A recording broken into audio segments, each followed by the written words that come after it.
Good morning, good morning, good morning. Welcome back to the Cardiology Dialogues.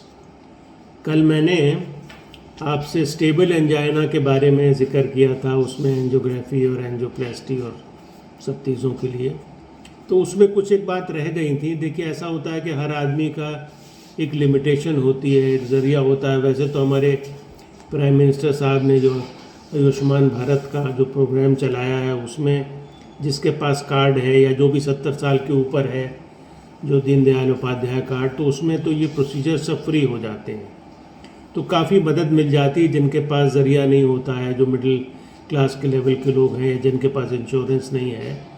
तो angiography में तो पैसा जो भी खर्च होता है वो तो देना पड़ता है, लेकिन फिर उसके बाद जो प्लास्टी होती है, जिसमें करीब 1.5 लाख रुपए के आसपास सिंगल स्टेंट पे खर्चा आता है, या जैसे जैसे स्टेंट जोड़ते जाते हैं तो 30-30 हज़ार जुड़ता जाता है, तो उसमें फिर मदद मिल जाती है, वो सब चीज़ कवर हो जाती है, फ्री हो जाती है। तो ये गरीब आदमी के लिए और एक मिडिल क्लास आदमी के लिए या अपर मिडिल क्लास आदमी के लिए ये बहुत मदद है कि भाई 5 लाख तक का इलाज पर ईयर पर फैमिली मिल रहा है।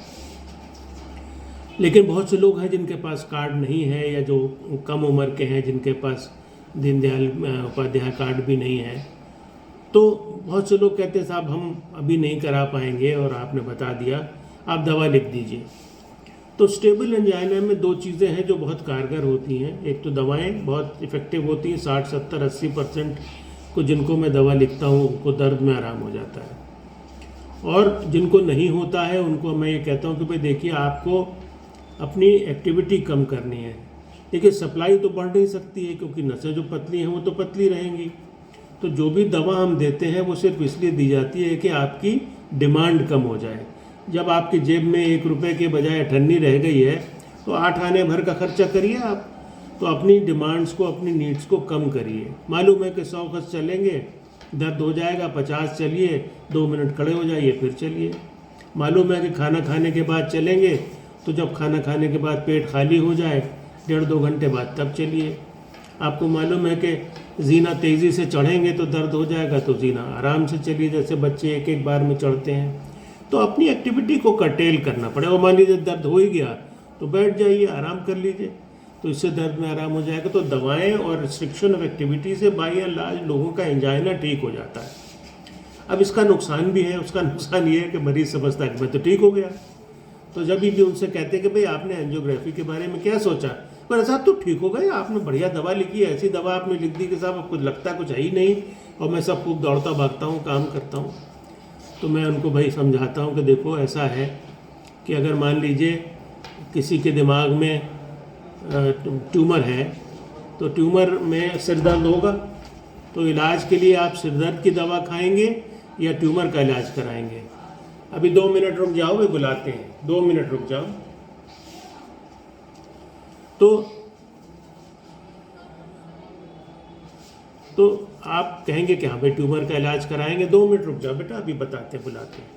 तो उसी तरह से हार्ट की नसों की खराबी है कि आपने दवा की, आपने रिस्ट्रिक्शन किया, आपके दर्द में आराम हो जाएगा, लेकिन वो बीमारी तो अपनी जगह बनी हुई है, इसलिए उस बीमारी को तो आपको ट्रीट करना पड़ेगा। उसके लिए तो आपको आगे बढ़ना पड़ेगा। हाँ, अगर आपके पास जरिया ही नहीं है या कोई और प्रॉब्लम है, कुछ और मजबूरी है, एज कोई बार नहीं होता। लोग कहते हैं अरे साहब हम तो 70 साल के हो गए, तो अब हमें क्या करना है? तो हम कह रहे हैं जीवन मरण की बात नहीं हो रही, यहाँ पे क्वालिटी ऑफ लाइफ हो रही है। आप डर डर के जी रहे हैं, आप हर काम में अपने आप को रेस्ट्रिक्ट किए हुए हैं, वो रेस्ट्रिक्शंस हट जाएंगे, आपका डर ख़त्म हो जाएगा, आप आराम से ज़िंदगी अपनी बसर कर सकेंगे। तो क्वालिटी ऑफ लाइफ भी इम्पॉर्टेंट है। जान तो खैर जो जानी है तो जाएगी। कोई दुनिया में ऐसा टेस्ट नहीं बना है कि जो बता दे कि आपको कल हार्ट अटैक होने वाला है, या कोई ऐसा इलाज हम कर डालें जिससे कि वो बच जाए या आपकी जान बच जाए। तो बेसिकली हमारा कंसंट्रेशन तो क्वालिटी ऑफ लाइफ पे ही डिपेंडेंट होता है। अब जब इसकी बात कर रहे हैं तो हम अनस्टेबल एंजाइना और हार्ट अटैक के बारे में भी एक छोटी सी बात कर लें। बहुत से लोग बाहर खड़े हैं। तो अनस्टेबल एंजाइना में हम लोग रिस्क स्ट्रेटिफिकेशन करते हैं। जब सीने में दर्द लेके कोई बैठे बैठे दर्द लेके आता है तो उसको मानते हैं कि ये अनस्टेबल एंजाइना है, तो उसमें हम लोग रिस्क स्ट्रेटिफिकेशन करते हैं। रिस्क स्ट्रेटिफिकेशन में बेसिकली एक ट्रोपोनिन का टेस्ट कराते हैं। तो अगर ट्रोपोनिन पॉजिटिव है, उसकी वैल्यू जो है वो हज़ारों में आ रही है, तो फिर इसका मतलब ये है कि हार्ट की मसल में डैमेज हुआ है और ये माइनर अटैक हो चुका है, जो कि अब एक बड़े अटैक में कन्वर्ट हो सकता है। तो फिर उसको हम लोग कहते हैं कि अब आपके केस में अर्जेंसी है, आप 24 घंटे के अंदर अपनी एंजियोग्राफी एंजियोप्लास्टी कराइए, एडमिट होइए। अच्छा, जिसका ट्रॉपटी नेगेटिव होता है उसको हम छोड़ नहीं देते, उससे कहते हैं भाई आपको एंजियो तो करा ही लेना चाहिए। हाँ, भले ही आप अभी तुरंत ना कराइए, तुरंत नहीं भर्ती हो के आप सोच के आए हैं, लेकिन आपको करा लेना चाहिए।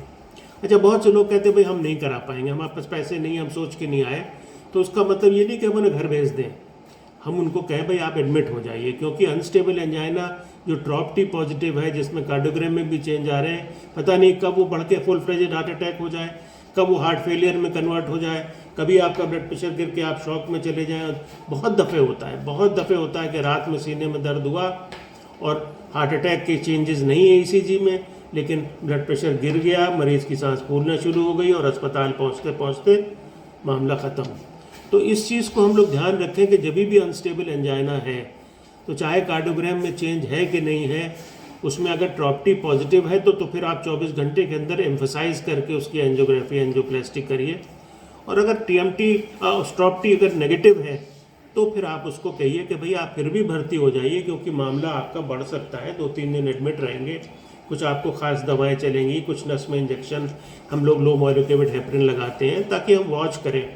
और अक्सर ये होता है कि जब मरीज़ अस्पताल में भर्ती रहता है तो फिर वो धीरे धीरे अपनी बीमारी की सीरियसनेस को समझ लेता है और वो फिर अपना प्रोसीजर आगे करा लेता है। तो एडमिशन ऐसे केसेस में मेरी समझ में बहुत ज़रूरी है। अनस्टेबल एंजाइना के मरीज़ों में, जिनमें कि ट्रॉपटी नेगेटिव भी है, उनमें भी आप एडमिट करिए, और पॉजिटिव है तब तो करना ही करना है।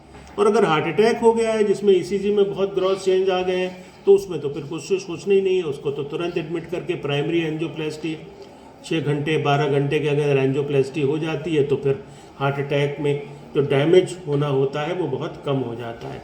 तो प्राइमरी एंजियोप्लास्टी के लिए तो फिर हार्ट अटैक में जो है वो उसका इलाज ही यही है।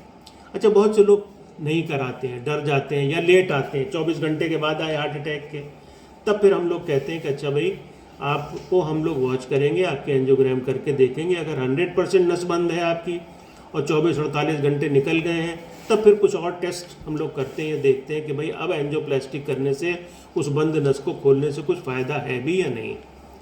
और अगर आपने मान लीजिए कहा कि हम तो कराएंगे ही नहीं साहब, हम कुछ नहीं कराएंगे, तो भी हार्ट अटैक के मरीज़ को एडमिट करना पड़ता है, क्योंकि हार्ट अटैक के कॉम्प्लिकेशन होते हैं, हार्ट फेलियर हो जाता है, शॉक हो जाता है, लॉस ऑफ लाइफ हो जाती है, धड़कन बहुत तेज़ या बहुत धीमी हो जाती है, तो वो घर में रह के नहीं मैनेज हो सकती है।